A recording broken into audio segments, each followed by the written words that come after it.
Você sabe o quanto o legalismo ele é prejudicial para a espiritualidade do cristão? Esse é o assunto que será abordado nesse vídeo. Eu sou Francisco Facundo.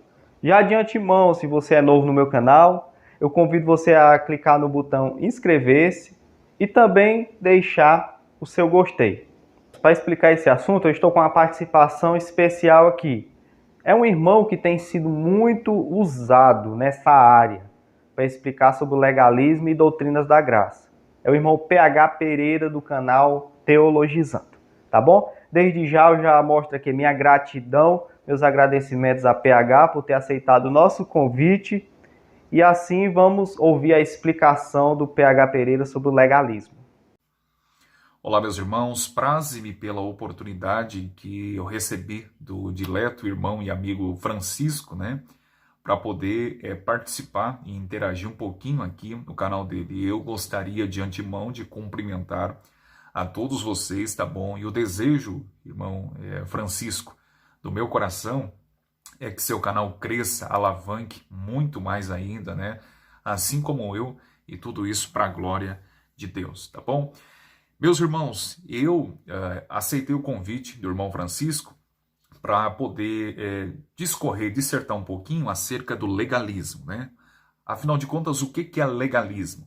Teologicamente falando, legalismo, seria uma tentativa ou necessidade de se obedecer à lei de Deus a fim de receber o seu perdão, a sua graça, o seu favor, a salvação e assim por diante. Qualquer tentativa, qualquer esforço da parte humana para se obter a graça de Deus é legalismo. Veja bem, se uma igreja, por exemplo, na tentativa de apontar o vinho ou qualquer outro tipo de bebida alcoólica, como sendo pecado, nós sabemos perfeitamente que a Bíblia nos alerta acerca do perigo da embriaguez. Mas se uma igreja determina dizendo que a membresia, que seus congregados devem abster-se totalmente do vinho ou da bebida alcoólica, isso é uma forma de legalismo, porque a Escritura em momento algum diz ser pecado ingerir bebida alcoólica.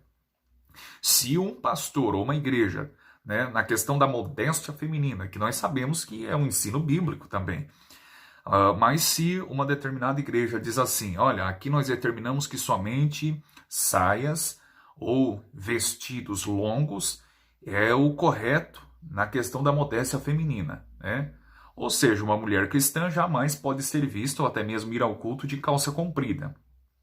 Então, o que passa disso, se alguém entende, o que passa disso é legalismo. Olha, a gente aqui dentro da igreja e fora da igreja, somente saias ou vestidos. Outro tipo de vestimenta para a mulher cristã é pecado. Então isso é forma de legalismo, ok? Precisamos atentar para isso. No decorrer da história da igreja, eu gostaria de ser bem lacônico aqui em minhas palavras, tá bom? No decorrer da história da igreja, meus irmãos, essa praga do legalismo sempre existiu, tá bom? A praga da religiosidade sempre existiu. Por exemplo, nos dias do patrístico Tertuliano de Cartago, ele apontou a maquiagem, que as mulheres normalmente usam, apontou como sendo pecado. Então, para Tertuliano de Cartago, aquele que sistematizou a doutrina da Trindade Santíssima, para Tertuliano de Cartago, as irmãs, ou as mulheres em geral, têm que mostrar a cara limpa, sem nenhuma maquiagem, porque é pecado. Percebe? Até hoje, existe um grupo que tem suas raízes na Europa, chamado Amish.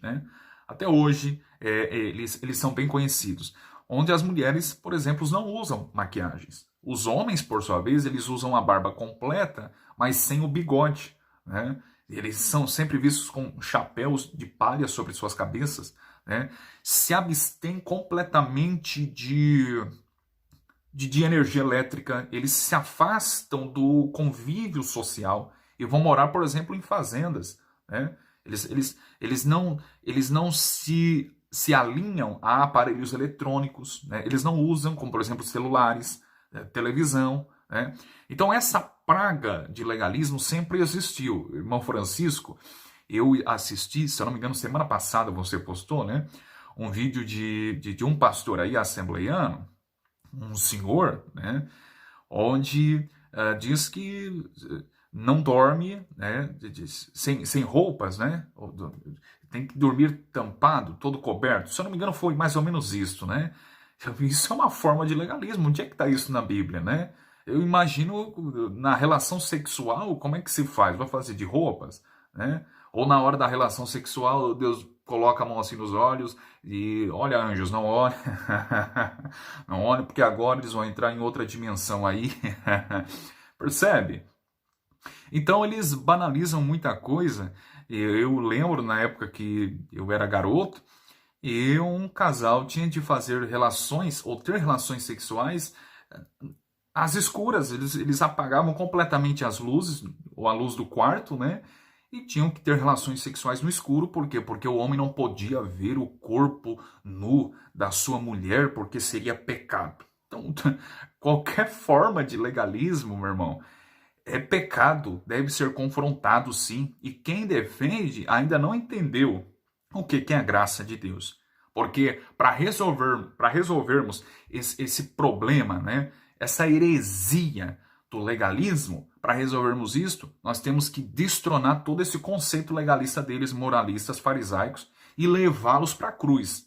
Enquanto eles não entenderem o que é salvação pela graça mediante a fé em Cristo, né? O texto mais claro, Efésios 2, 8 e 9, eles vão sempre defender essa questão, né? E precisamos atentar para isso.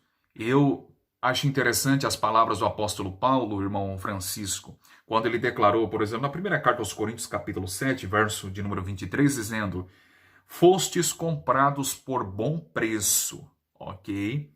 E Paulo prossegue: não vos façais escravos dos homens. Então, existe uma massa de gente que é manipulada, né?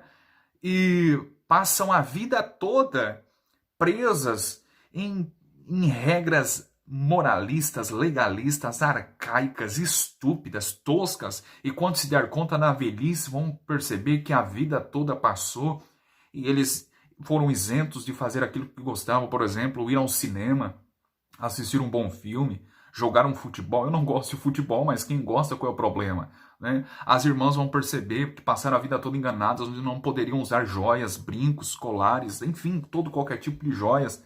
Vão perceber o porquê não deixaram de fazer aquilo, e aí vai ser tarde demais. E Paulo diz assim: vocês não se façam escravos dos homens. Aí vão perceber que foi em nome da religiosidade, foi em nome do pastor, foi em nome da igreja. Né? Eu fico indignado. Quantas vezes eu já conversei com pessoas, principalmente no contexto de trabalho, aí me perguntaram: você bebe?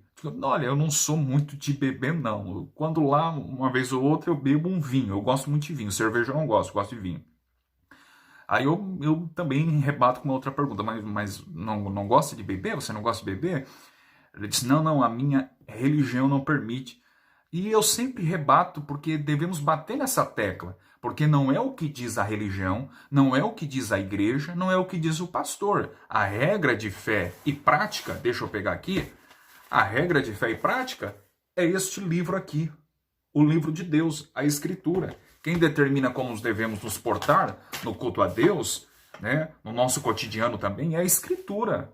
Então as pessoas são manipuladas, fáceis, né, por esses falsos pastores que simplesmente cria uma lista e diz: isso pode, isso não pode. Mas essas pessoas nunca se deram ao luxo de pegar o texto bíblico e ler com atenção. Porque a Escritura, a palavra de Deus, ela está acima da idade, da experiência dos pastores, está acima da igreja, está acima das religiões. A regra de fé e prática sempre será a palavra de Deus.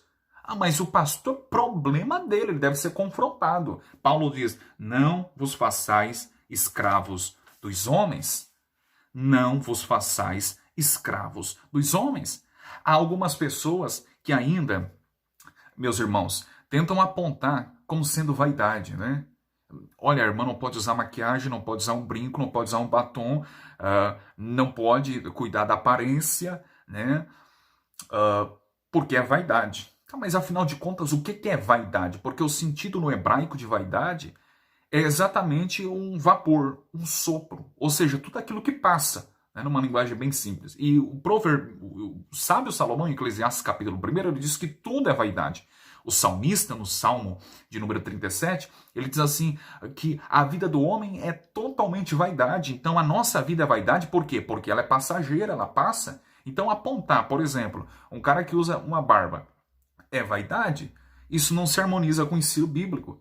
Por quê? Porque vaidade, no seu sentido, é tudo aquilo que passa. Tudo é passageiro. E não o cuidado que uma irmã tem com a aparência, ok? Precisamos atentar para isso. O grande erro dessas pessoas é que quando elas vêm para a igreja, eles querem mudar primeiro o estereótipo, a aparência, a beleza. E ainda citam 1 Tessalonicenses 5,23, irmão Francisco. Quando Paulo diz assim, o mesmo Deus e paz vos santifique em tudo, e todo o vosso espírito, alma e corpo sejam plenamente conservados e irrepreensíveis até a vinda do Senhor. E muitos inverteram a ordem dos valores ali, né? Paulo diz assim, todo o vosso espírito, alma e corpo. E alguns invertem, citam o texto errado. Olha, todo o vosso corpo, alma e espírito. Não está citando o texto errado. O texto diz que a santificação é espírito, alma e corpo. Por quê? Porque começa de dentro para fora. E não de fora para dentro. Então eles vão para a igreja, primeiro já querem mudar, né? Mudar o linguajar, mudar as vestimentas, mudar a maneira de ser.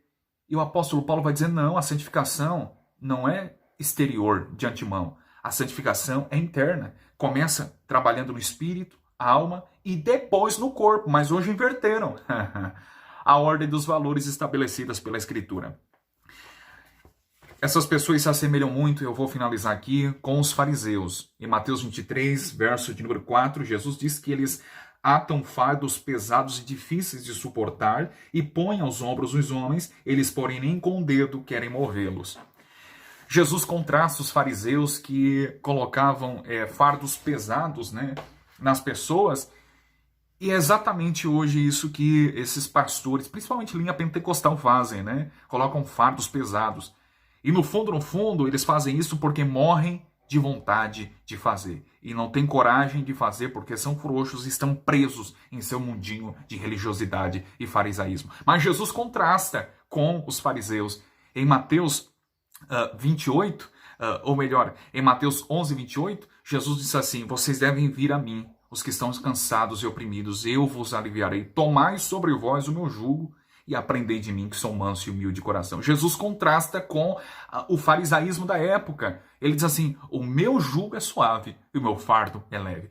O jugo, o fardo da religiosidade é pesado e os homens não conseguem carregar. Mas o jugo e o fardo de Jesus é leve. É isso que chamamos dentro das escrituras da teologia de a salvação pela graça. Não é preciso fazer nada, é apenas aceitá-la. Aceitar esse dom e essa graça de Deus. Ok? Eu espero de alguma forma ter contribuído aqui para o canal, tá bom?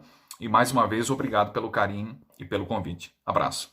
Bem, irmãos, então tivemos uma excelente explicação, tá bom? O meu desejo é que você tenha sido totalmente edificado através desse ensinamento. Então eu lhe peço que compartilhe esse vídeo para ter o máximo acesso de pessoas, para pessoas serem alcançadas com essas verdades. E também eu peço você a sua interação. Se você já foi de uma igreja legalista, ou está em uma igreja legalista, ou conhece histórias de pessoas que são legalistas, eu peço a você que deixe aqui no comentário para nós ver a interação de vocês e ver a história que vocês têm para falar, tá bom? E aqui já de antemão, antes de encerrar, eu quero agradecer aqui o irmão PH Pereira por tão humildemente e tão graciosamente ter aceitado o nosso convite, tá bom? Então eu vou deixar aqui no card em cima, tá bom? O link do canal dele, Teologizando, lá nos comentários, na descrição, tá bom? Você pode ir lá, tem vários ensinamentos explicando sobre a graça de Deus, tá bom? Então que Deus em Cristo vos abençoe, em nome de Jesus. Amém.